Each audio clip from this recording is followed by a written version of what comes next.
Baik, assalamualaikum warahmatullahi wabarakatuh. Adik-adik semua, apa kabar semuanya? Semoga semuanya dalam keadaan sehat walafiat. Kali ini kita akan membahas topik fisika, yaitu tentang usaha dan energi.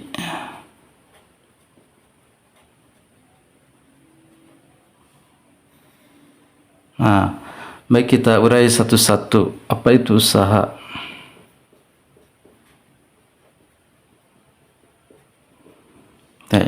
Usaha itu simbolnya W, itu dari work atau kerja. Nah, usaha sendiri didefinisikan sebagai perkalian titik antara gaya dan perpindahan, ya. Jadi misalkan ada sebuah benda, kemudian pada benda ini bekerja gaya F dengan kemiringan theta.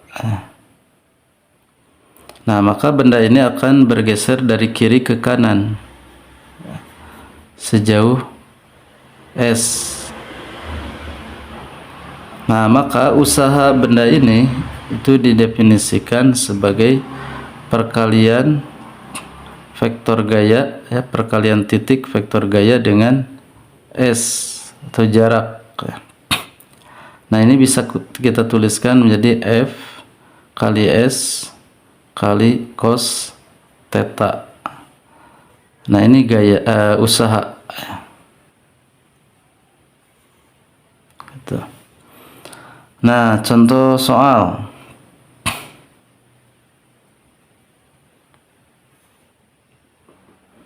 Nah, misalkan ada sebuah benda. Nah, pada benda ini bekerja gaya F sama dengan 60 Newton. Nah, dengan kemiringan, misalkan di sini kemiringannya adalah 37 derajat. Sehingga benda ini bergeser ke kanan sejauh, misalkan di sini 4 meter. Nah, berapakah usaha yang dialami benda ini? Nah, kita pakai rumus yang tadi, ya. W sama dengan F kali S kali cos theta. Nah, F-nya gayanya itu 60 Newton. S-nya itu 4, ya, perpindahannya 4. Kemudian kalikan cos 37. Nah, 60 dikali 4 cos 37 itu adalah 4/5. Nah, 60 dibagi 5 itu 12, ya. Kemudian 12 kali 4 itu 48. 48 kali 4 48 dikali 4 ini 32, 2 bawah 3, 16 tambah 3 19. Nah, berarti usahanya adalah 192 Joule. Nah, satuan usaha itu adalah Joule. Nah, itu usaha. Kemudian lanjut, ya, energi. Energi itu simbolnya E.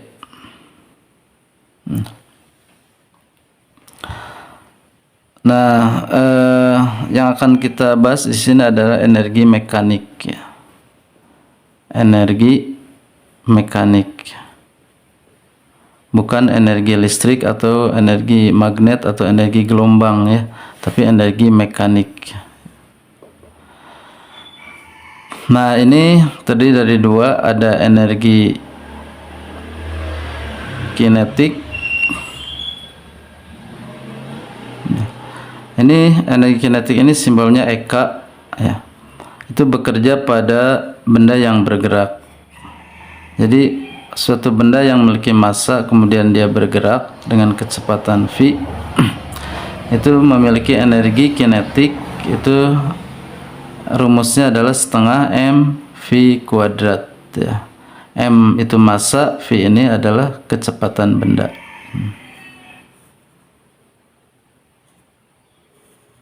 Ya. Nah, kemudian ada energi potensial.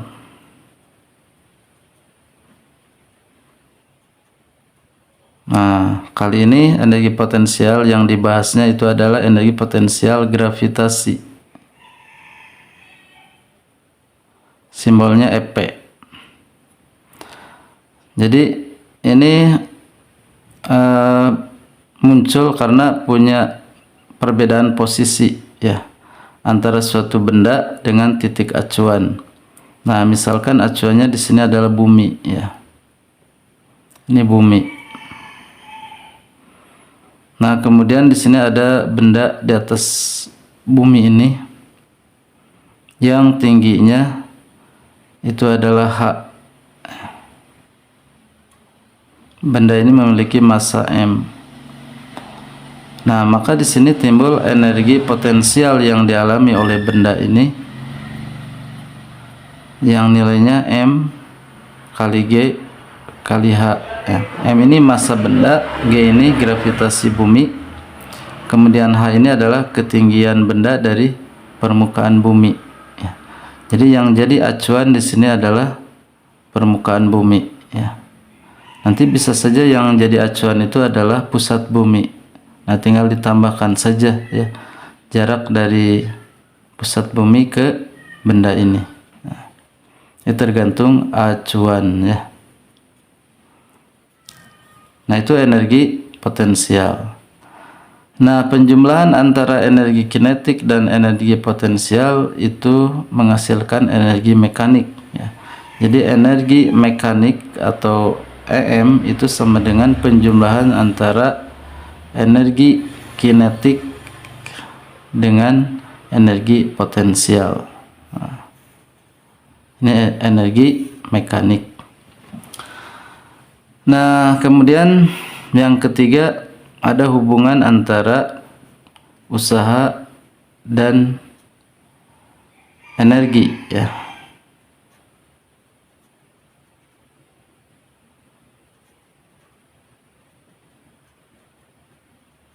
Nah, hubungannya adalah usaha itu adalah perubahan energi kinetik ya, atau W sama dengan delta EK ya. Delta EK itu perubahan energi kinetik, atau ini setengah M ya, V2 kuadrat dikurangi setengah M V1 kuadrat ya.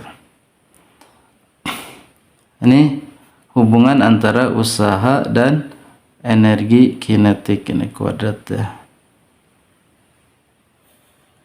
Nah, begitu ya. Nah, contoh misalkannya, contoh soalnya dari sini. Misalkan ada sebuah benda ya.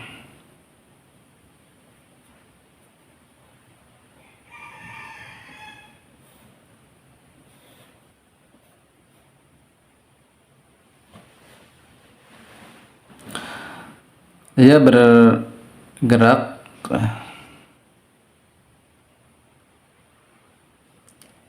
dengan kecepatan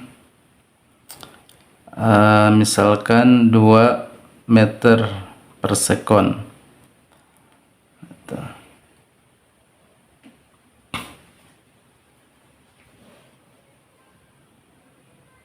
Nah, kemudian benda ini berhenti ya karena ada gaya gesek misalkan ya. Gaya geseknya itu sebesar misalkan 5 Newton ya. Bergerak karena ini kasar ya, bidang ini kasar sehingga dia berhenti. Nah, pertanyaannya berapakah sebelumnya ini massa benda ini diketahui misalkan 2 kg ya. Nah, kemudian dia berhenti ya. Nah, berapakah jaraknya? Nah, ini bisa diselesaikan dengan tadi menggunakan konsep hubungan usaha dan energi. Nah, tadi usaha itu adalah perubahan energi kinetik.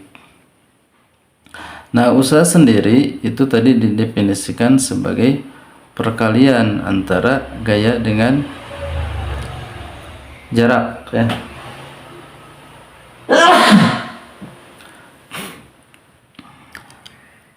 Nah, delta EK itu energi akhir dikurangi energi awal, atau setengah M V2 kuadrat min V1 kuadrat. Nah, ini bentuk lain dari penulisan seperti ini, ya. Jadi M-nya karena sama setengah M-nya itu ditulis sekali saja setengah M. Kemudian ini V2 kuadrat dikurangi V1 kuadrat. Nah, di sini nggak ada cosnya. Nah, cosnya itu min 100, ya. Itu 180, ya. 180. Kenapa? Ini kan gaya ini, kayak benda itu bergerak ke sana, ya, ke kanan. Sedangkan gaya gesek itu ke kiri. Nah, ini berlawanan arah. Nah, sehingga membentuk sudut 180 derajat. Nah, sudut 180 derajat itu adalah min 1, ya, cosnya itu min 1. Nah, sehingga nanti cosnya itu adalah min 1. Nah, F-nya tadi 5. Nah, karena di sini minus, ya, ke kiri, ya, ini jadi min 5, ya, dikali S-nya yang ditanyakan. Setengah dikali M-nya tadi 2 kg, ya, masanya 2 kg. Kemudian V2-nya ini berhenti di sini. Kalau berhenti berarti kecepatannya berapa? 0, kan, ya? Gitu. Nah, ini 0 dikurangi V1, jadi kecepatan awalnya itu 2, ya, 2 kuadrat. Ini coret, ya, setengah dari 2. Nah, ini jadi min 5S dikali, ini 0 dikurangi 2 kuadrat itu 4, ya, berarti min 4. Nah, gitu. Sehingga S-nya sama dengan min 4 per min 5. Min dibagi min jadi plus, ya. 4 per 5, atau ini 0,8 meter. Nah, gitu, ya. Jadi jarak yang ditempuhnya adalah 0,8 meter. Demikian, ya, konsep usaha dan energi. Semoga bisa dipahami. Assalamualaikum warahmatullahi wabarakatuh.